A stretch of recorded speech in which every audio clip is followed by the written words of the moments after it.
ಮಾಧ್ಯಮದ ಸ್ನೇಹಿತರೆ, ಇವತ್ತು ರಾಜ್ಯ ಸರ್ಕಾರ ಭಾಳಷ್ಟು ಒಂದು ದೊಡ್ಡ ಎಡವಟ್ಟನ್ನು ಮಾಡಿಕೊಂಡು ಕುಂತಿದೆ.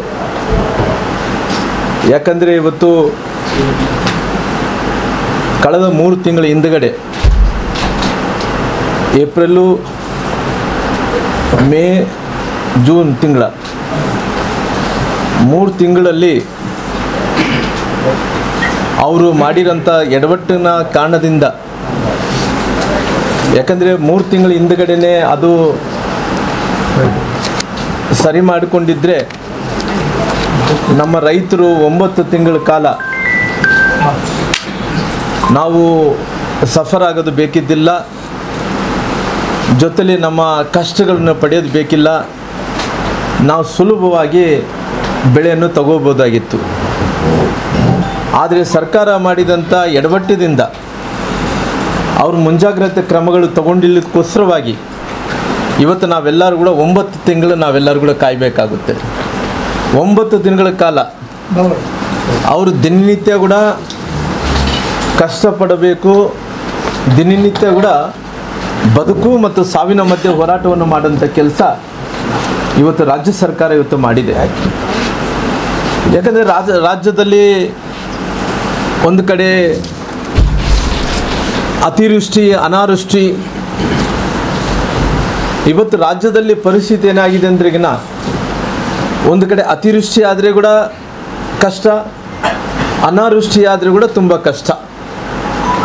ಯಾಕಂದರೆ ಇವತ್ತು ಅತಿವೃಷ್ಟಿ, ಅನಾವೃಷ್ಟಿ ಆದಂಥ ಟೈಮಲ್ಲಿ ಇವತ್ತು ನಮ್ಮ ಭಾಗದಲ್ಲಿ ಕರ್ನಾಟಕದಲ್ಲಿ ಕಲ್ಯಾಣ ಕರ್ನಾಟಕವನ್ನು ಹಿಡ್ಕೊಂಡು, ಕಿತ್ತೂರು ಕರ್ನಾಟಕವನ್ನು ಹಿಡ್ಕೊಂಡು, ಹಳೆ ಮೈಸೂರನ್ನು ಹಿಡ್ಕೊಂಡು ಭಾಳಷ್ಟು ಕಡೆ ಇವತ್ತು ಅತಿವೃಷ್ಟಿ ಆಗಿದೆ.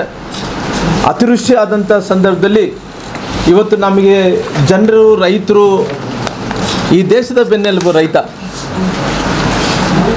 ನಾವು ಕೇವಲ ಯಾರೊಬ್ಬರು ರಾಜಕಾರಣಿಗಳ ಈ ದೇಶದ ಬೆನ್ನೆಲುಬು ರೈತ ಅಂತ ಹೇಳ್ತೀವಾಗಲಿ, ಆ ರೈತರಿಗೆ ಏನನ್ನ ಸವಲತ್ತುಗಳನ್ನು ಕೊಡೋಂಥ ಟೈಮಲ್ಲಿ ನಾವೆಲ್ಲರೂ ಕೂಡ ಲ್ಯಾಪ್ಸ್ ಆಗ್ತೀವಿ. ಯಾಕಂದರೆ ಇವತ್ತು ಈ ಯೂರಿಯಾ ಸಪ್ಲೈ ವಿಚಾರದಲ್ಲಿ ಕಳೆದ 3 ತಿಂಗಳ ಹಿಂದುಗಡೆನೆ ರೈತರಿಗೆ ಬೇಕಾದಂಥ ಸಮರ್ಪಕವಾದಂಥ ಎಲ್ಲ ಏನು ಯೂರಿಯಾವನ್ನು ನಾವು ಏನು ಸಂಗ್ರಹಣೆಯನ್ನು ಮಾಡ್ಕೋಬೇಕಾಗಿತ್ತು, ಆ ಸಂಗ್ರಹಣೆಯನ್ನು ಮಾಡಿಕೊಳ್ಳೋದಕ್ಕೋಸ್ಕರವಾಗಿ ಇವತ್ತು ನಾವೆಲ್ಲರೂ ಕೂಡ ಭಾಳಷ್ಟು ತೊಂದರೆದಲ್ಲಿದ್ದೀವಿ. ಆದರೆ ಎಲ್ಲೋ ಒಂದು ಕಡೆ ಸರ್ಕಾರ ವಿಫಲ ಕೂಡ ಆಗಿದೆ ಅನ್ನೋಂಥದ್ದು ಒಪ್ಕೋಬೇಕಾಗುತ್ತೆ. ಯಾಕಂದರೆ ಇವತ್ತು 1 ವರ್ಷದಲ್ಲಿ ಇವತ್ತು ಒಂದು ಕಡೆ ನಾನು ಡೀಟೇಲರ್ ಅಂತ ಬರೋಂಥ ಟೈಮಲ್ಲಿ ಕೇಂದ್ರ ಸರ್ಕಾರ, ರಾಜ್ಯ ಸರ್ಕಾರದ ಬಗ್ಗೆ ಮುಂದೆ ಉಲ್ಲೇಖನ ಮಾಡ್ತೀನಿ. ಆದರೆ ನನ್ನ ವಾದ ಏನಂದ್ರೆಗಿನ ಇವತ್ತು ಸರ್ಕಾರ ಎಲ್ಲೊಂದು ಕಡೆ ಬೇಜವಾಬ್ದಾರಿ ಆಗಿರೋ ಕಾರಣ, ಸರ್ಕಾರ ರೈತರನ್ನೆಲ್ಲರೂ ಕೂಡ ನಿರ್ಲಕ್ಷ್ಯ ಮಾಡಿರೋ ಕಾರಣ, ಸರ್ಕಾರ ಈ ದೇಶದ ಬೆನ್ನೆಲುಬಾದಂಥ ರೈತರಿಗೆ ಇವತ್ತು ಒಂದು ರೀತಿಗೆ ಅವ್ರಿಗೆ ತ್ರಾಸು ಕೊಟ್ಟಿರೋ ಕಾರಣ ಇವತ್ತು ನಮ್ಮೆಲ್ಲರೂ ಕೂಡ ಇವತ್ತು ಯಾವುದೇ ರೀತಿಯಲ್ಲೂ ಕೂಡ ಅದು ಯೂರಿಯಾ ಗೊಬ್ಬರ ಯಾವುದು ಕೂಡ ಸಿಗಲಾರ್ದಂಥ ಪರಿಸ್ಥಿತಿಗೆ ಮಾಡಿ ಕುಂತಾರೆ. ಹಂಗಾಗಿ ಈ ಸರ್ಕಾರ ಇವತ್ತು ಸಂಪೂರ್ಣವಾಗಿ ವಿಫಲವಾಗಿದೆ ಅನ್ನೋಂಥ ಮಾತನ್ನು ಹೇಳೋದ್ರ ಜೊತೆಲಿ ಇವತ್ತು ಒಂದು ಕಡೆ ಕಳೆದ ಒಂದು ವರ್ಷದಲ್ಲಿ ಸುಮಾರಾಗಿ ಹತ್ತತ್ರ 981 ಮಂದಿ ರೈತರ ಆತ್ಮಹತ್ಯೆ ಮಾಡಿಕೊಂಡಾರ. ಅಂದರೆ ಕಳೆದ 1 ವರ್ಷದಲ್ಲಿ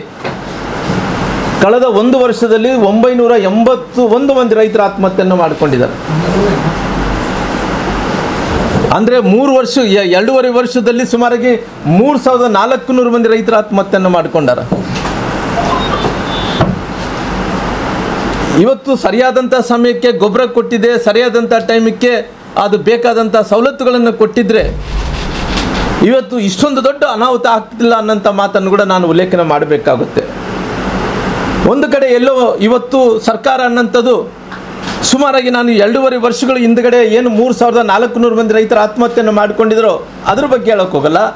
1 ವರ್ಷದಲ್ಲಿ ಇವತ್ತು ಸುಮಾರಾಗಿ ಹತ್ತತ್ರ 981 ಮಂದಿ ರೈತರೇನು ಆತ್ಮಹತ್ಯೆ ಮಾಡಿಕೊಂಡಿದ್ದಾರೋ, ಈ ಆತ್ಮಹತ್ಯೆ ಮಾಡಿಕೊಂಡಿದ್ದಂಥ ರೈತರಿಗೆ ಈ ಸರ್ಕಾರ ಒಬ್ಬರಿಗೇನಾಗಲಿ ಪರಿಹಾರ ಕೊಟ್ಟಿದ್ದೇನಂತ ಮಾತನ್ನು ಕೇಳಬೇಕಾಗುತ್ತೆ. ಒಬ್ಬರಿಗೆ ಇದಕ್ಕೆ ಜವಾಬ್ದಾರಿ ಯಾರು? ಇಷ್ಟೊಂದು ದೊಡ್ಡ ಅನಾಹುತ ಆಗ್ತಾ ಇದೆ, ರೈತರೆಲ್ಲರೂ ಕೂಡ ಆತ್ಮಹತ್ಯೆಗಳನ್ನು ಮಾಡ್ಕೊತಾ ಇದ್ದಾರ. ಆತ್ಮಹತ್ಯೆಗಳು ಮಾಡೋಂಥ ಟೈಮಲ್ಲಿ ಕೂಡ ಇವತ್ತು ರೈತರಿಗೆ ಬೇಕಾದಂಥ ಪರಿಹಾರ ಹಣವನ್ನು ಕೊಡೋಂಥ ವಿಚಾರದಲ್ಲಿ ಯಾರು ಜವಾಬ್ದಾರಿಯನ್ನು ಹೊತ್ಕೊಂಡಿದ್ದಾರೆ ಹೇಳ್ರಿ? ಇವತ್ತು ಕೃಷಿ ಮಂತ್ರಿಗಳೇನೋ ಜವಾಬ್ದಾರಿ ಹೊತ್ಕೊಂಡಿದ್ದಾರೆ ಚಲುವರಾಯ ಸ್ವಾಮಿಯವರು. ಅವರಂತ ಇವತ್ತು ಕೈ ಧೂಳ ಜಾಡಿಸ್ಕೊಂಡು ಹೋಗ್ತಾ ಇದ್ದಾರೆ. ಯಾಕಂದರೆ ಅವ್ರಿಗೆ ಸಮಯ ಇಲ್ಲ ಪಾಪ. ಯಾಕಂದರೆ ಅವರೆಲ್ಲರೂ ಕೂಡ ಭಾಳ ದೊಡ್ಡ ಮಂದಿ. ಈ ಕೃಷಿ ಇಲಾಖೆಯಲ್ಲಿ ಮಂತ್ರಿ ಮಾಡಬೇಕಾದ್ರಿಗಿನ ಒಬ್ಬ ಕೃಷಿಕನಾಗಿರಬೇಕು. ಕೃಷಿಕನ ಜೊತೆಲಿ ಒಳ್ಳೆ ಗುಣಗಳಿರೋಂಥ ಮನುಷ್ಯ, ಒಬ್ಬ ರೈತರ ಬಗ್ಗೆ ಕಳಕಳಿರೋಂಥ ಮನುಷ್ಯ ಬೇಕಾಗುತ್ತೆ. ಆದರೆ ಇಷ್ಟು ಮಂದಿ ರೈತರು ಸತ್ತಂಥ ಟೈಮಲ್ಲಿ ಕೂಡ ಒಬ್ಬರು ಮನೆಗೆ ಹೋಗಲಿಲ್ಲ, ಒಬ್ಬರಿಗೆ ಪರಿಹಾರ ಹಣವನ್ನು ಕೊಟ್ಟಿಲ್ಲ, ಒಬ್ರಿಗೆ ಸಾಂತ್ವನ ಹೇಳಿಲ್ಲ. ನೀನು ಇವತ್ತು ಇಷ್ಟೊಂದು ದೊಡ್ಡ ಅನಾಹುತ ಆದಂಥ ಟೈಮಲ್ಲಿ ಕೂಡ ನೀವು ಇವತ್ತೇನಪ್ಪ ಅಂದ್ರೆಗಿನ ದಿನನಿತ್ಯ ಆದರೆ ಸಾಕು ಜಾಹೀರಾತುಗಳು ಕೊಡ್ತೀರಿ. ಎಷ್ಟು ಜಾಹೀರಾತುಗಳು ಕೊಡ್ತೀರಿ ಅಂದರೆ ಸರ್ಕಾರದಲ್ಲಿದ್ದಂಥ ಅರ್ಧ ಹಣ ಹತ್ತತ್ರ ಜಾಹೀರಾತುಗಳಿಗೆ ಕೊಡೋಕೆ ಅವ್ರಿಗೆ ಸಮಯ ಕಳೀತಾ ಇದ್ದಾರೆ. ಇಲ್ಲ ಅಂದರೆ ಅವ್ರು ಏನು ಮಾಡ್ತಾರೆ, ಜಾಹೀರಾತು ಜೊತೆಲಿ ಸಾಧನಾ ಸಮಾವೇಶಗಳು ಬಿಟ್ಟರೆ ಬೇರೆ ಏನಿಲ್ಲ. ಏನು ಸಾಧನೆ ಮಾಡಿದಿರಿ, ಏನು ಕಡ್ದು ಹಾಕಿದಿರಪ್ಪ ನೀವೆಲ್ಲರೂ ಸಾಧನಾ ಸಮಾವೇಶ ಮಾಡಿಕೊಂಡೋದ್ರಲ್ಲಿ? ಹೊಸಪೇಟೆಯಲ್ಲಿ ಮಾಡಿದ್ರಿ, ಹೊಸಪೇಟೆದಲ್ಲಿ ಅನಾಹುತ ದೊಡ್ಡ ಅನಾಹುತ ಮಾಡಿದ್ರಿ. ಹೊಸಪೇಟೆಯಲ್ಲಿ ಕೊಟ್ಟಂಥ ಮಾತು ನೀವು ಸಾಧನಾ ಸಮಾವೇಶದಲ್ಲಿ ಒಂದು ಕೂಡ ಉಳಿಸ್ಕೊಳಕ್ಕಾಗಲಿಲ್ಲ. ನಮ್ಮ ತುಂಗಭದ್ರಾ ಜಲಾಶಯ ಇದ್ದಂಥದ್ದು 19ನೇ ಗೇಟ್ ಕೊಚ್ಕೊಂಡು ಹೋದ್ರೆ ಕೂಡ ಇವತ್ತು ಹತ್ತತ್ರ ಎಷ್ಟು ನೀರು ಕ್ಯೂಸಿಕ್ಸು 240 ಕ್ಯೂಸಿಕ್ಸ್ ನೀರು TMC 240 TMC ನೀರು ಇವತ್ತು ಹರಿದೋಯ್ತು. ಇದಕ್ಕಿಂತ ಮುಂಚೆ 50 TMC ನೀರು ಹರಿದೋಯ್ತು. ಮತ್ತೆ ಇವತ್ತು ಗೇಟ್ ರಿಪೇರಿ ಮಾಡೋಕ್ಕಾಗ್ತಾಯಿಲ್ಲ. ನೀವು ಹೇಳಿದಂಥ ಮಾತೇನು ಆ ಸಾಧನಾ ಸಮಾವೇಶ ಮಾಡೋಂಥ ಟೈಮಲ್ಲಿ ನಾವು ಶುಗರ್ ಫ್ಯಾಕ್ಟ್ರಿ ಮಾಡ್ತೀವಿ, ಶುಗರ್ ಫ್ಯಾಕ್ಟ್ರಿ ಜೊತೆಲಿ ಎಲ್ಲ ಗೇಟ್ಗಳು ರಿಪೇರಿ ಮಾಡ್ತೀವಿ. 19ನೇ ಕೊಚ್ಚೋದಂಥ ಗೇಟನ್ನು ತಕ್ಷಣ ರಿಪೇರಿ ಮಾಡಿ ಕೊಡ್ತೀವಿ. 2 ಬೆಳೆಗಳಿಗೆ ನೀರು ಕೊಡ್ತೀವಿ ಅಂದರೆ ಸಾಧನಾ ಸಮಾವೇಶದಲ್ಲಿ ಒಂದು ಕೂಡ ಇಲ್ಲಿ ತನಕ ಆಗಿದೆ. 19ನೇ ಕೊಚ್ಕೊಂಡೋರಂಥ ಗೇಟ್ ಕೂಡ ಇವತ್ತು ರಿಪೇರಿ ಮಾಡ್ಲಿಕ್ಕಾಗಲಿಲ್ಲ. ಇದು ನಿಮ್ಮ ಸಾಧನಾ ಸಮಾವೇಶ. ಅದೇ ರೀತಿಯಲ್ಲಿ ಇವತ್ತು ಮಂಡ್ಯ ಜಿಲ್ಲೆಯಲ್ಲಿ ಮದ್ದೂರದಲ್ಲಿ ಇವತ್ತು ಸಾಧನಾ ಸಮಾವೇಶವನ್ನು ಮಾಡ್ತಾ ಇದ್ದಾರೆ. ಮಂಡ್ಯ ಜಿಲ್ಲೆಯಲ್ಲಿ ಮದ್ದೂರದಲ್ಲಿ ಸಾಧನಾ ಸಮಾವೇಶ ಯಾರ ನೇತೃತ್ವದಲ್ಲಿ ಮಾಡ್ತಾ ಇದ್ದಾರೆ? ಕೃಷಿ ಮಂತ್ರಿಗಳಾದಂಥ ಚಲುವರಾಯ ಸ್ವಾಮಿಯವರ ನೇತೃತ್ವದಲ್ಲಿ ಇವತ್ತು ಸಮಾವೇಶಗಳನ್ನು ಮಾಡ್ತಾ ಇದ್ದಾರೆ. ನಾನು ಕೇಳ್ತೀನಿ, ಯಾವ ಪುರುಷತ್ವಕ್ಕೋಸ್ಕರವಾಗಿ ಸಾಧನಾ ಸಮಾವೇಶವನ್ನು ಮಾಡ್ತೀರಿ? ಏನು ಸಾಧನೆ ಮಾಡಿದೆ ಅಂತೇಳಿ ಸಮಾವೇಶ ಮಾಡ್ತೀರಿ ತಾವೆಲ್ಲರೂ ಕೂಡ? ಹೇಳ್ರಲ್ಲ, ನಾವು ಹಿಂಗೆ ಕಡ್ದು ಹಾಕಿದ್ದೀವಪ್ಪ, ಹಿಂಗೆ ಮಾಡಿದ್ವಿ ಅನ್ನೋದಕ್ಕೋಸ್ಕರ ಸಾಧನಾ ಸಮಾವೇಶ ಮಾಡ್ತೀರಾ? ನಿಮ್ಮ ಹೊಟ್ಟೆಯಲ್ಲಿ ಸುಮಾರಿಗೆ 3400 ಮಂದಿ ರೈತರನ್ನ 2.5 ವರ್ಷದಲ್ಲಿ ನೀವು ಹೊಟ್ಟೆಯಲ್ಲಿ ಹಿಡ್ಕೊಂಡಿದ್ದೀರ, ಆತ್ಮಹತ್ಯೆ ಮಾಡ್ಕೊಂಡಿದ್ದೀರ. ಒಂದೇ ವರ್ಷದಲ್ಲಿ ಸುಮಾರಿಗೆ ಹತ್ತತ್ರ 900ಕ್ಕೂ ಹೆಚ್ಚು ಮಂದಿ ರೈತರಂದ್ರಿಗಿನ 941 ಮಂದಿ ರೈತರ ಆತ್ಮಹತ್ಯೆಗಳನ್ನು ಮಾಡಿಕೊಂಡಿದ್ದಾರೆ.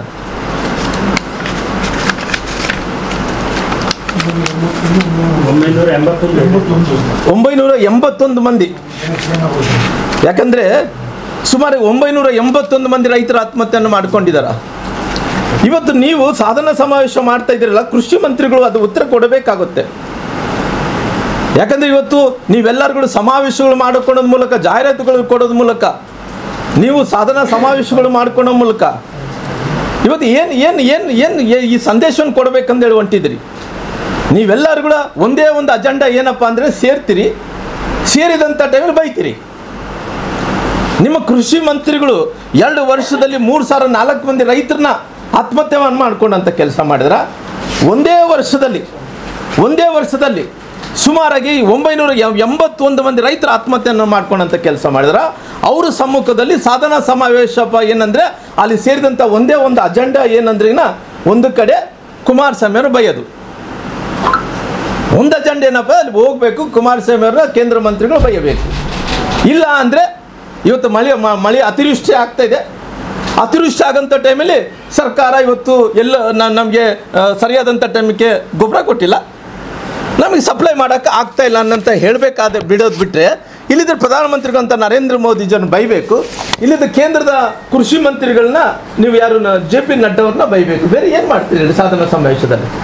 ಈ ಸಾಧನಾ ಸಮಾವೇಶದಲ್ಲಿ ನೀವು ಭಾಳ ಕ್ಲಾರಿಟಿ ಕೊಡ್ರಿ. ಯಾಕಂದರೆ ನೀವು ಕರ್ನಾಟಕ ಇವತ್ತು ನೀವು ವಿಜಯವಾಣಿದಲ್ಲಿ ವಿಜಯ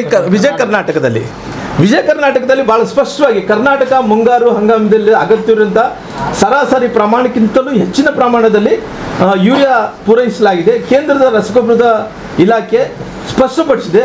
ಕೇಂದ್ರದ ಸಚಿವರಾದಂಥ JP ನಡ್ಡಾ ಅವರು CM ಸಿದ್ದರಾಮಯ್ಯ ಬರೆದಂಥ ಪತ್ರದಲ್ಲಿ ಎಕ್ಸ್ನಲ್ಲಿ ಹಂಚಿಕೊಂಡಿರುವಂಥ ರಾಜ್ಯಕ್ಕೆ ಅಗತ್ಯ ಇರುವಂಥ ಸರಾಸರಿಯಾಗಿ 6.30 ಲಕ್ಷ ಮೆಟ್ರಿಕ್ ಟನ್ ಮೀರಿ 8.83 ಲಕ್ಷ ಮೆಟ್ರಿಕ್ ಟನ್ನನ್ನು ಹೆಚ್ಚುವರಿಯಾಗಿ ಯೂರಿಯಾ ಲಭ್ಯವಿರುವುದಂತೇಳಿ ಅವರು ಸ್ಪಷ್ಟನೆ ಕೊಟ್ಟು ಅದನ್ನು ಕ್ಲಿಯರಾಗಿ ಹೇಳಿದಾರೆ. ಆ ಅವಧಿಯಲ್ಲಿ ಇದೇ ಅವಧಿಯಲ್ಲಿ 7.87 ಲಕ್ಷ ಮೆಟ್ರಿಕ್ ಟನ್ಗಳು ರಸಗೊಬ್ಬರ ಮಾರಾಟಕ್ಕಿಂತಲೂ ಅಂದರೆ ಎಷ್ಟು ಸೇಲ್ ಆಗಬೇಕಾ ಅದಕ್ಕಿಂತ ಜಾಸ್ತಿ ಸೇಲ್ ಆಗಿರೋ ಕಾರಣ ಅದು ಅವರು ಹೆಚ್ಚಿನ ಪ್ರಮಾಣದಲ್ಲಿ ಮಾರಾಟ ಆಗಿದೆ ಅಂತೇಳಿ ಅಲ್ಲಿ ಅವರು ಕೊಟ್ಟಂಥ ಹೇಳಿಕೆಗಳು. ಅವರು ಎಷ್ಟು ಸಪ್ಲೈಯನ್ನು ಮಾಡಬೇಕಾಗಿತ್ತು, ಎಷ್ಟು ಡಿಮ್ಯಾಂಡ್ ಇತ್ತು, ಎಷ್ಟು ಸಪ್ಲೈ ಬೇಕಾಗಿತ್ತು, ಡಿಮ್ಯಾಂಡ್ ಸಪ್ಲೈ ಅನ್ನೋಕ್ಕಿಂತ ಜಾಸ್ತಿಯನ್ನು ಕೊಡೋಂಥ ಕೆಲಸ ಮಾಡಿದ್ದಾರೆ. ಹಂಗಾಗಿ ಇವತ್ತು ನೀವು ಸಾಧನಾ ಸಮಾವೇಶ ಮಾಡೋಂಥ ಟೈಮಲ್ಲಿ ಯಾವ ಹಿಡಿಕೊಂಡು ಮಾಡ್ತೀರಿ? ಒಂದು ಕಡೆ ನಿಮ್ಮ ಆತ್ಮಹತ್ಯೆ ಮಾಡ್ಕೊಂಡಿದ್ದಂಥ ರೈತರಿಗೆ ಸ್ವಂತನೇ ಹೇಳಿಲ್ಲ, ಅವ್ರಿಗೆ ಯಾವುದೇ ಏನು ರೀತಿಯಲ್ಲಿ ಪರಿಹಾರ ಕೊಟ್ಟಿಲ್ಲ. ಇವತ್ತು ಅಲ್ಲಿ ಹೇಳ್ತಂಥ ಮಾತುಗಳನ್ನ ಎಲ್ಲ ಸುಳ್ಳು ಮಾತುಗಳೇ. ಇವತ್ತು ಮದ್ದೂರದಲ್ಲಿ ನಡೆಯುವಂಥ ಸಾಧನಾ ಸಮಾವೇಶದಲ್ಲಿ ಎಲ್ಲ ಕೂಡ ಸುಳ್ಳು ಹೇಳ್ಕೊಳೋದು ಬಿಟ್ಟರೆಗಿನ ಎಲ್ಲ ಕೂಡ ಕೇಂದ್ರ ಸರ್ಕಾರದ ಮೇಲೆ, ಮೋದಿಯವ್ರ ಮೇಲೆ, ಕೇಂದ್ರದ ಕೃಷಿ ಮಂತ್ರಿಗಳು JP ನಡ್ಡಾ ಅವ್ರ ಮೇಲೆ, ಕುಮಾರಸ್ವಾಮಿ ಅವ್ರ ಮೇಲೆ ಅವರು ಸುಮ್ಮನೆ ಅಲಿಗೇಷನ್ ಮಾಡಬೇಕಾಗುತ್ತಾಗಲಿ, ಬೇಕಂದೇಳಿ ಹೇಳಬೇಕಾಗುತ್ತಲ್ಲಿ ಯಾವುದೇ ರೀತಿಯಲ್ಲಿ ಕೂಡ ಇವತ್ತು ಏನೂ ಇಲ್ಲ. ಅವ್ರು ಟಾರ್ಗೆಟ್ ಮಾಡಬೇಕು, ಮಾತಾಡಬೇಕು ಅನ್ನೋದ್ಬಿಟ್ಟು ಬೇರೆ ಏನು ಮಾಡೋಕ್ಕೆ ಆಗ್ತಾ ಇಲ್ಲ. ಹಂಗಾಗಿ ಅವರು ಸಚಿವ ಕೇಂದ್ರ ಸಚಿವರು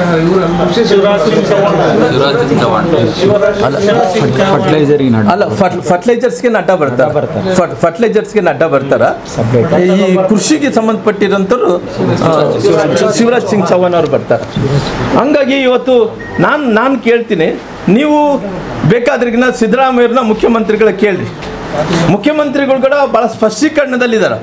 ನೀವು ಕೇವಲ ಕುಮಾರಸ್ವಾಮಿ ಅವ್ರನ್ನ ಟಾರ್ಗೆಟ್ ಮಾಡೋದು, ಮೋದಿಯವ್ರನ್ನ ಟಾರ್ಗೆಟ್ ಮಾಡೋದು, ನೀವು ಆ ಟಾರ್ಗೆಟ್ ಮಾಡೋದು ಬಿಟ್ಟು ನೀವು ಸಚಿವ ಸಂಪುಟದಲ್ಲಿದ್ದ ಕೃಷಿ ಮಂತ್ರಿಗಳ ಮೇಲೆ ಟಾರ್ಗೆಟನ್ನು ಮಾಡಿ. ಯಾಕಂದರೆ ಕೃಷಿ ಸಚಿವರು ಇವತ್ತು ಇಷ್ಟೊಂದು ದೊಡ್ಡ ಆತ್ಮಹತ್ಯೆಗಳನ್ನು ಮಾಡ್ಕೊತಾ ಇದ್ದಾರೆ ರೈತರು. ಅಲ್ಲಿ ಕೊಪ್ಪಳದಲ್ಲಿದ್ದಂಥ ರೈತ ನಮಗೆ ಗೊಬ್ಬರ ಸಿಗ್ತಾ ಇಲ್ಲ ಅಂದೇಳಿ ಮಣ್ಣು ತಿಂತಾ ಇದ್ದಾನೆ.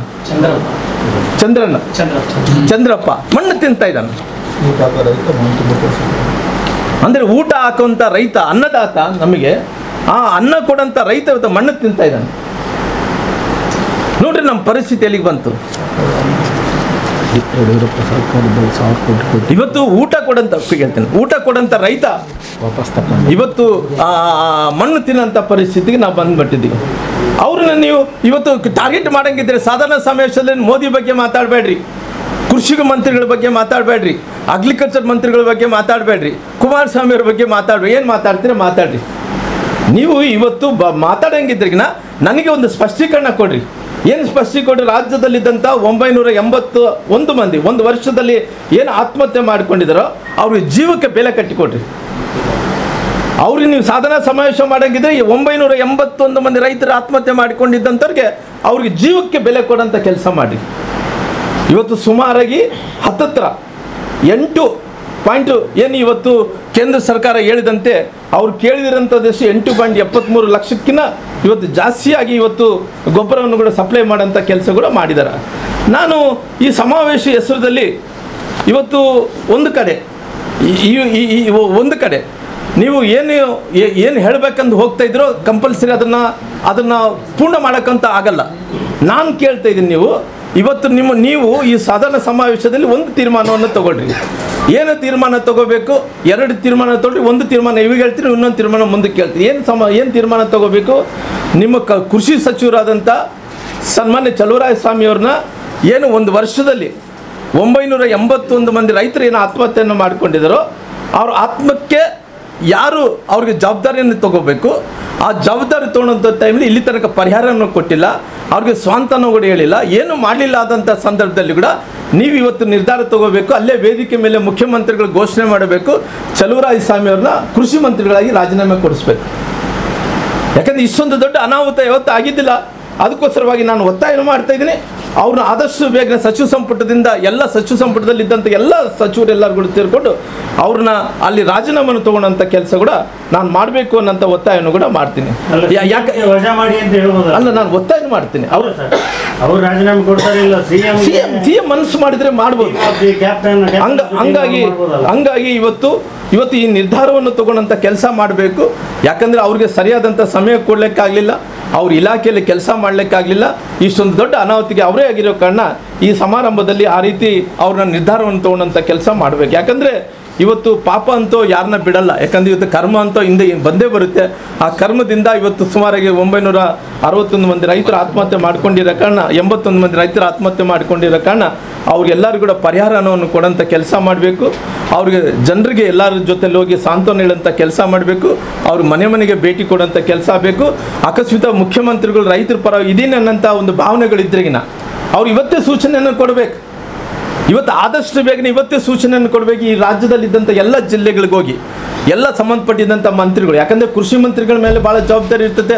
ಇವತ್ತು ಕೃಷಿ ಮಂತ್ರಿಗಳ, ಪ್ರವಾಸೋದ್ಯಮ ಮಂತ್ರಿಗಳ, ಆರೋಗ್ಯ ಮಂತ್ರಿಗಳ, ಶಿಕ್ಷಣ ಮಂತ್ರಿಗಳ ಯಾರು ಹೋಗಿ ನಮ್ಗೆ ಗೊಬ್ಬರ ಕೊಡ್ರಿ, ಯೂರಿಯಾ ಕೊಡ್ರಿ ಅಂತ ಕೇಳೋಕೆ ಹೋಗಲ್ಲ. ಕೇಳೋದು ಅವನೇ ಕೃಷಿ ಮಂತ್ರಿ ಕೇಳ್ತಾ ಇರೋ ಕಾರಣ ಇವತ್ತು ಸೂಚನೆ ಕೊಡಬೇಕು ಎಲ್ಲ ಮಂತ್ರಿಗಳಿಗೆ ಹೋಗಿ. ಎಲ್ಲರೂ ಯಾರ್ಯಾರು ಇವತ್ತು ಜೀವ ಕಳ್ಕೊಂಡಿದ್ದಾರೆ ಅವ್ರಿಗೆ ಧೈರ್ಯ ತುಂಬಬೇಕಾದ್ರೆ, ಯಾರು ರೈತರು ಅನ್ನ ಕೊಡೋಂಥ ರೈತರ ಮಣ್ಣು ತಿಂತ ಇದನ್ನು ಅವ್ನಿಗೆ ಧೈರ್ಯ ಕೊಡಬೇಕಾದ್ರೆ, ಇನ್ನು ಮುಂದೆ ಸರಣಿಯಾಗಿ ರೈತರ ಆತ್ಮಹತ್ಯೆ ಮಾಡ್ಕೊಂಡು ನಿಲ್ಲಿಸಬೇಕಾದ್ರೆ ಇವತ್ತು ಎಲ್ಲ ಮಂತ್ರಿಗಳಿಗಾಗಿ ಜಿಲ್ಲೆಯಲ್ಲಿ ಕೆಲಸ ಮಾಡಿ ಅವ್ರಿಗೆ ಎಲ್ಲ ಧೈರ್ಯವನ್ನು ತುಂಬಂಥ ಕೆಲಸ ಮಾಡಬೇಕು. ಮುಂದಿನ ದಿನಗಳಲ್ಲಿ ಎಷ್ಟು ಸರಬರಾಜು ಮಾಡಬೇಕಾದಂಥ ಗೊಬ್ಬರ ಬೇಕಾಗುತ್ತೆ ಎಲ್ಲವನ್ನು ಕೂಡ ಸಪ್ಲೈ ಮಾಡ್ತೀವಿ ಅಂತ ಅಶ್ಯೂರೆನ್ಸ್ ಕೊಡಬೇಕು. ಅಶ್ಯೂರೆನ್ಸ್ ಜೊತೆಲಿ ಇವರು ಪುನಃ ಅವ್ರಿಗೆ ಮುಟ್ಟಂಥ ಕೆಲಸಗಳು ಮಾಡಬೇಕು. ಏನಂದರೆ ಏನಾಗುತ್ತೆ ಅಂತ ಹೇಳಿದ್ರೆ ಭಾಳಷ್ಟು ಕಡೆ ನಾವು ಡೀಲರ್ಗೆ ಕೊಟ್ಟಿದ್ದೀವಪ್ಪ, ಡೀಲರ್ ಕೊಟ್ಟಂತ ಅವ್ನು ಕೊಟ್ಟನ ಇಲ್ಲ ಅಂತೇಳಿ ಅವ್ರಿಗೆ ಹಂಗೆ ಆಗಬಾರ್ದು. ನಾನು ಬಳ್ಳಾರಿ ಜಿಲ್ಲೆಗೆ ಬಂದಾಗ ಹೇಳ್ತೀನಿ, ಎಲ್ಲ ಡೀಟೇಲಾಗಿ ಹೇಳ್ತೀನಿ. ಯಾಕಂದರೆ ಅವ್ರು ಕೇಳಿದಷ್ಟು ಒಂದು, ಕೊಟ್ಟಿದ್ದು ಕೇಂದ್ರ ಸರ್ಕಾರ ಇನ್ನೊಂದು, ಅವ್ರಿಗೆಲ್ಲ ಒಂದು ಕಡೆ ಕಳ್ಳು ಸಂತೆಯಲ್ಲಿ ಮಾಡಿಕೊಂಡ್ರೆ ಮತ್ತೆ ಪುನಃ ಕೇಂದ್ರ ಸರ್ಕಾರದ ನೋಡಿ ಯಾರು ಜವಾಬ್ದಾರಿ, JDUಗಳನ್ನು ಜವಾಬ್ದಾರಿ ಆಗಬೇಕು, ಸರ್ಕಾರ ಜವಾಬ್ದಾರಿ ಆಗಬೇಕು. ಆದರೆ ಇವತ್ತು ಮುಂದಕ್ಕೆ ಬರ್ತೀನಿ, ಹಂಗಾಗಿ ಇವತ್ತು ಕೃಷಿ ಮಂತ್ರಿಗಳು ನೇರವಾಗಿ ಇದು ಜವಾಬ್ದಾರಿ ಇರೋ ಕಾರಣ ಇವತ್ತು ಇದನ್ನು ಜವಾಬ್ದಾರಿಯನ್ನು ಹೊತ್ಕೊಂಡು ಮುಖ್ಯಮಂತ್ರಿಗಳು ಈ ನಿರ್ಧಾರವನ್ನು ಕೂಡ ತಗೋಬೇಕಾಗಿದೆ. ಹಂಗಾಗಿ ಇವತ್ತು ಇನ್ನೊಂದು ಕಡೆ ಏನು ಇಷ್ಟೊಂದು ದೊಡ್ಡ ಅನಾಹುತ ಆದಂಥ ಟೈಮಲ್ಲಿ ಕೂಡ ಇವತ್ತು ಒಂದು ಕಡೆ ಒಂದು ತೀರ್ಮಾನಗಳು ಇವತ್ತು ತಗೊಂಡಂಥ ಕೆಲಸ ಸರ್ಕಾರ ಮಾಡಬೇಕಾಗಿದೆ.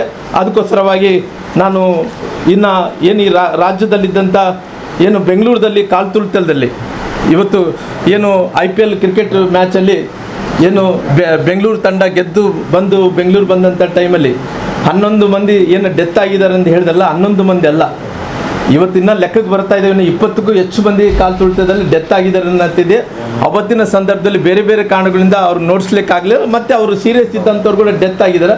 ನನಗೆ ಬಂದಂಥ ಮಾಹಿತಿ ಪ್ರಕಾರ 20 ಮಂದಿ ಸತ್ತಾರನ್ನಂಥ ಮಾಹಿತಿ ಬಂದಿರೋ ಕಾರಣ ಅವ್ರಿಗೆ ಸಂಪೂರ್ಣವಾಗಿ ಅದಕ್ಕೆ ಪರಿಹಾರ ಹಣವನ್ನು ಕೂಡ ಕೊಡೋಂಥ ಕೆಲಸ ಆಗಬೇಕಾಗಿದೆ. ರೈತರಿಗೆ 981 ಮಂದಿ ರೈತರಿಗೆ ಪರಿಹಾರ ಹಣವನ್ನು ಕೊಡಬೇಕು. ಇವತ್ತು ಸುಮಾರಾಗಿ ರೈತರು ಇವತ್ತು ಏನು ಕಾಲ್ತುಳಿತದಲ್ಲಿ IPL ಕ್ರಿಕೆಟ್ ಪಂದ್ಯಾವಳಿಯಲ್ಲಿ ಗೆದ್ದಂಥ ಟೈಮಲ್ಲಿ ವಿಜಯೋತ್ಸವದಲ್ಲಿ ಏನು 20 ಮಂದಿ, 11 ಮಂದಿಯಲ್ಲಿ ಸರ್ಕಾರ ನೋಡಿದ್ರೆ 20 ಮಂದಿ ಅಂತೇಳಿ ನನಗೆ ಬಂದಂಥ ಅಧಿಕೃತ ಮಾಹಿತಿ ಇರೋ ಕಾರಣ 20 ಮಂದಿಗೆ ಪರಿಹಾರ ಕೊಡಬೇಕು. 981 ಮಂದಿ ರೈತರು ಕೂಡ ಪರಿಹಾರವನ್ನು ಕೊಡುವಂಥ ಕೆಲಸ ಆಗಬೇಕು ಅನ್ನೋಂಥ ಒತ್ತಾಯವನ್ನು ಕೂಡ ನಾನು ಮಾಡ್ತೀನಿ.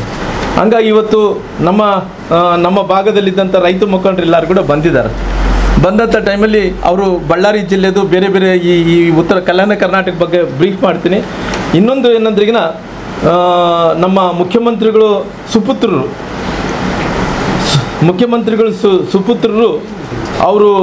ಅವ್ರನ್ನ ಏನು ಜಯಚಾಮರಾಜರ ಒಡೆಯರು ನಾಲ್ವಡಿ ಮೈಸೂರು ರಾಜರನ್ನ ಅವ್ರನ್ನ ಹೋಲಿಸ್ಕೊಂಡಂಥ ಕೆಲಸ ಮಾಡಿದ್ದಾರೆ. ನಮ್ಮ ತಂದೆಯವರು ಮುಖ್ಯಮಂತ್ರಿಗಳಾದಂಥ ಟೈಮಲ್ಲಿ ಆ ಜಯಚಾಮರಾಜ ಒಡೆಯರು ರಾಜರ ಮನೆತನಕ್ಕಿಂತ ಭಾಳಷ್ಟು ಒಳ್ಳೆ ಕೆಲಸಗಳು ಮಾಡಿದ್ದಾರೆ ಅನ್ನಂಥದ್ದಿದೆ. ನಾನು ಏನೇನಾಗಿದೆ ಅನ್ನಂಥದ್ದು ವಿವರಕ್ಕೆ ಹೋಗೋಕ್ಕೋಗಲ್ಲ. ದಯವಿಟ್ಟು ಮುಖ್ಯಮಂತ್ರಿಗಳೇ, ಅವ್ರ ಸುಪುತ್ರರಾದಂಥ ಯತೀಂದ್ರ ಅವರೇ, ದಯವಿಟ್ಟು ನೀವು ಏನು ಮಾಡ್ತೀರೋ ಗೊತ್ತಿಲ್ಲಪ್ಪ. ಆವಾಗಿನ ಸಂದರ್ಭದಲ್ಲಿ ನಾವು ಬುಕ್ಕಲ್ಲಿ ಓದಿದ್ವಿ. ಆಗಿನ ಸಂದರ್ಭದಲ್ಲಿ ರಾಜಮನೆತನದವರು KRS ಡ್ಯಾಮ್ ಕಟ್ಟಬೇಕಾದ್ರಿಗಿನ ಅವರು ಒಡವೆ ಬಂಗಾರ ಒಡವೆಗಳಿಟ್ಟು ಅವರು ಅವತ್ತಿನ ಸಂದರ್ಭದಲ್ಲಿ ಡ್ಯಾಮ್ ಕಟ್ಟಿದ್ದಾರೆ ಅಂತ ದಾಖಲಾತಿ ಇರೋ ಕಾರಣ ದಯವಿಟ್ಟು ಎಲ್ಲ ಕಡೆ ಇವತ್ತು ಎಲ್ಲ ಕಡೆ ಚಿತ್ರದುರ್ಗಡಲ್ಲ ಎಲ್ಲ ಕಡೆ ಕೂಡ ಡ್ಯಾಮ್ ಜೊತೆಲಿ ಅನೇಕ ಕೂಡ ಒಳ್ಳೆ ಕೆಲಸಗಳು ಮಾಡಿದ್ದಾರೆ ಅಂತ ದಾಖಲಾತಿ ಇರೋ ಕಾರಣ ದಯವಿಟ್ಟು ನೀನು ಮಹಾರಾಜರ ಹತ್ರ ಹೋಲಿಸ್ಕೊಂತ ಅದು ಕರೆಕ್ಟು ತಪ್ಪ ಅನ್ನೋದ್ರ ಬಗ್ಗೆ ನಾನು ಡಿಬೇಟ್ ಮಾಡೋಕ್ಕಲ್ಲ. ದಯವಿಟ್ಟು ಜನರಿಗೆ ಇವತ್ತು ಆತ್ಮಹತ್ಯೆಗಳು ಮಾಡ್ಕೊತಾ ಇದ್ದಾರೆ. ಆ ಆತ್ಮಹತ್ಯೆಗಳನ್ನು ತಡಿಬೇಕಾದ್ರೆ ದಯವಿಟ್ಟು ಸರ್ಕಾರ ಇವತ್ತು ದೊಡ್ಡ ದೊಡ್ಡ ಮಾತಿಗಿನ ಆ ರಸಗೊಬ್ಬರ ಅಂದ್ರೆಗಿನ ಗೊಬ್ಬರನ್ನ ಆಗಲಿ ಕೊಡೋಂಥ ಕೆಲಸ ಆಗಲಿ ಮುಖ್ಯಮಂತ್ರಿಗಳನ್ನ ನಾನು ಒತ್ತಾಯ ಮಾಡ್ತೀನಿ. ಯಾಕಂದ್ರೆ ಇವತ್ತು ನಮಗೆ ಬೇರೆ ಬೇರೆ ನಾವು ಜಿಲ್ಲೆಗಳಲ್ಲಿ ನೋಡ್ತೀವಿ, ನಮ್ಮ ಜಿಲ್ಲೆಯಲ್ಲಿ ಕೂಡ ಎನ್ಕ್ವೈರಿ ಮಾಡ್ತಾ ಇದ್ದೀವಿ. ರಾಷ್ಟ್ರೀಯ ಉದ್ಯೋಗ ಖಾತ್ರಿಯಲ್ಲಿ ಎಲ್ಲ ಡಾಕ್ಯುಮೆಂಟೇಷನ್ ಇದ್ದಂಥ ಟೈಮಲ್ಲಿ ಕೂಡ ಮೋಸಗಳಾಗ್ತಾ ಇದ್ದಾವೆ. ಯಾಕಂದರೆ ಇವತ್ತು ಒಂದು ನಮಗೆ ನೀವು ಹೇಳಿದಂಥ ಪ್ರಶ್ನೆ ಏನಪ್ಪ ಅಂದರೆ ಅಣ್ಣವರೇ ಡೀಲರ್ಸ್ ಬರುತ್ತೆ, ಕಂಪ್ನಿಗಳಿಂದ ಡೀಲರ್ಸ್ ಬರುತ್ತೆ, ಡೀಲರ್ಸ್ನಿಂದ ಅಂಗಡಿಗಳಿಂದ ರೈತರಿಗೆ ಹೋಗ್ಬೇಕು, ಯಾರು ಸೊಸೈಟಿಗೆ ಹೋಗ್ಬೇಕು, ಇದರಲ್ಲಿ ಫೆಡರೇಷನ್ಗೆ ಹೋಗ್ಬೇಕು. ಈ ರೈತರು ನಾವು ಗೊಬ್ಬರ ತೊಗೊಂಡಂಥ ಟೈಮಲ್ಲಿ ದಾಖಲಾತಿ ನೋಡಿಸ್ಬೇಕಂದ್ರೆಗಿನ ಇವತ್ತು ಯಾರು ಅಂಗಡಿ ಮಾಲೀಕರು ಏನಿದ್ದಾರೋ ಅವರು ಕೆಲವು ಸಂದರ್ಭದಲ್ಲಿ ಖರೀದಿ ಮಾಡಿಕೊಂಡು ಏನಂದರೆ ನಾವು ಒಂದು ಉದಾಹರಣೆಗೆ ರೈಲ್ವೆ ಗೋಡನ್ ಬರ್ತಾವೆ, ರೈಲ್ವೆ ಗೋಡನ್ ಬಂದಂತ ಅಲ್ಲಿಂದ ನಾವು ಎತ್ಕೊಳ್ಬೇಕಂದಂಥ ಟೈಮಲ್ಲಿ ಕೆಲವು 15 ಲಾರಿ ಕೊಟ್ಟರೆ ಅಂದ್ರೆ 12 ಲಾರಿ ಕೊಡ್ತಾನೆ, 10 ಲಾರಿ ಕೊಡ್ತಾನೆ, 10 ಟನ್ 15 ಟನ್ ಕೊಡೋದ್ರೆ 10 ಟನ್ ಕೊಡ್ತಾನೆ. ಇನ್ನು ಬಾಕಿ ಏನಿದೆ ಬ್ಲಾಕ್ ಅಲ್ಲಿ ಮಾರ್ಕೊತಾನೆ. ಅಲ್ಲ ರೈತರು ಎಂತ ಪರಿಸ್ಥಿತಿಯಲ್ಲಿ ರೈತರಿಗೆ ಮೋಸ ಆಗ್ತಾ ಇದೆ, ರೈತರಿಗೆ ಮೋಸ ಆಗ್ತಾ ಇದೆ, ರೈತರು ಅಮಾಯಕರಿದಾರ, ರೈತರ ಜೀವ ಕಳ್ಕೊಂತ ಇದಾರ. ಬಳ್ಳಾರಿಯಲ್ಲಿ ನಾಳೆ ಮಾಡ್ತಾ ಇದೀವಿ. ಎಲ್ಲ ಒಂದು ತಾಲೂಕು ಮಂಡಲದಲ್ಲಿ ನಾಡ್ದ ಇದ್ರ ಬಗ್ಗೆ ಉಗ್ರ ಹೋರಾಟ ಇಟ್ಕೊಂಡಿದ್ದೀವಿ. ಅದರಲ್ಲಿ ನಿಮಗೆ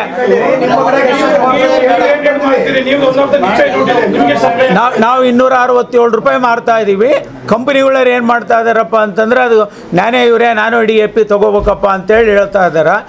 ಇದ್ರ ಕಂಪ್ನಿಗಳು ಎಲ್ಲ ಕಂಪ್ನಿಗಳನ್ನವರು ಇಂಥ ಫರ್ಟಿಲೈಸರ್ ತೊಗೊಂಡ್ರೆ ಈ ಟೈಪ್ ತೊಗೋಬೇಕು ಅಂತೇಳಿ ಅಲ್ಲ, ಅದನ್ನು ನಾವು ಎಲ್ಲ ಕಂಪ್ನಿಗಳು ಅಟ್ಯಾಚ್ ಮಾಡ್ತಾ ಇದ್ದಾರಪ್ಪ ಅಂತ ನಾವು ಹೋಗಿ DC ಗಮನಕ್ಕೆ ತೊಗೊಂಬಂದಿದ್ದೀವಿ ಸರ್. ಬಳ್ಳಾರಿಯ ನಿರಂತರ ಸುದ್ದಿಗಾಗಿ ಬಳ್ಳಾರಿ ಬೆಳಗಾಯಿತು ಚಾನೆಲ್ನ ಸಬ್ಸ್ಕ್ರೈಬ್ ಮಾಡಿ ಹಾಗೂ ಬೆಲ್ ಐಕಾನ್ ಒತ್ತಿ.